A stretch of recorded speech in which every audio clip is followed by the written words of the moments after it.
Halo co-friends, kali ini ada soal mengenai listrik arus searah. Jadi di sini ada sebuah rangkaian listrik yang disusun seperti pada gambar.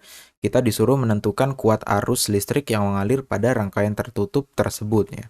Pertama-tama kita beri nama dulu semua komponen-komponen yang ada pada rangkaian listrik tersebut ya. Di sini ada sebuah sumber tegangan epsilon 1 yang besarnya adalah 3 volt. Kemudian ada sumber tegangan yang kedua itu adalah epsilon 2, besarnya adalah 12 volt. Kemudian ada resistor R1 yang besar hambatannya adalah 3 ohm. Kemudian ada resistor 2, besar hambatannya adalah 6 ohm. Yang ditanya di sini adalah kuat arus yang mengalir pada rangkaian tersebut ya, atau I di sini yang ditanya. Oke, untuk memperoleh I kita akan menggunakan yang namanya hukum 2 Kirchhoff ya. Hukum Kirchhoff 2 itu menyatakan di dalam sebuah rangkaian tertutup, jumlah aljabar dari gaya gerak listrik dengan penurunan tegangan itu sama dengan 0 ya. Atau dapat dituliskan sebagai sigma epsilon ditambah dengan sigma IR itu harus sama dengan 0. Nah, di sini kita akan asumsikan ya arah arus dari rangkaian tersebut itu arahnya itu berlawanan dengan arah jarum jam seperti pada gambar. Oke, sekarang kita bisa analisis GGL yang ada pada rangkaian tersebut ya. Pertama-tama arus I itu mengalir ke epsilon 1 ya, dari positif ke negatif ya.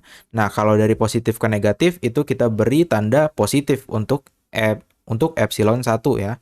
Di epsilon 1 tandanya positif. Nah, kemudian untuk ke epsilon 2 itu dia mengalirnya dari negatif ke positif.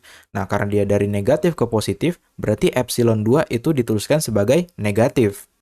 Oke, kemudian I itu bertanda positif jika dia searah dengan arah loopnya ya. Jadi di sini I dikali dengan R1 itu positif, kemudian ditambah dengan I dikali dengan R2 ya. Di sini I-nya itu sama karena pada rangkaian ini tidak ada percabangan. Oke, itu semuanya harus sama dengan 0. Sekarang kita tinggal masukkan nilai-nilainya. Di sini epsilon 1 itu adalah 3 volt, kemudian epsilon 2 itu adalah 12 volt.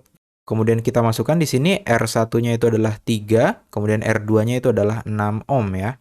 3 dikurangi 12 itu hasilnya adalah negatif 9, kemudian 3i ditambah dengan 6i itu hasilnya adalah 9i.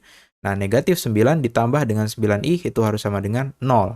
Nah, negatif 9-nya itu bisa kita pindah ruaskan ke kanan ya, sehingga didapatkan 9i itu sama dengan 9. Nah, kita bagi kedua ruas dengan 9, sehingga dia dapatkan I-nya itu sama dengan 1. Satuan dari arus listrik itu adalah ampere. Ya. Jadi, I-nya itu adalah 1 ampere. Jawabannya adalah yang B. Sampai jumpa di soal berikutnya.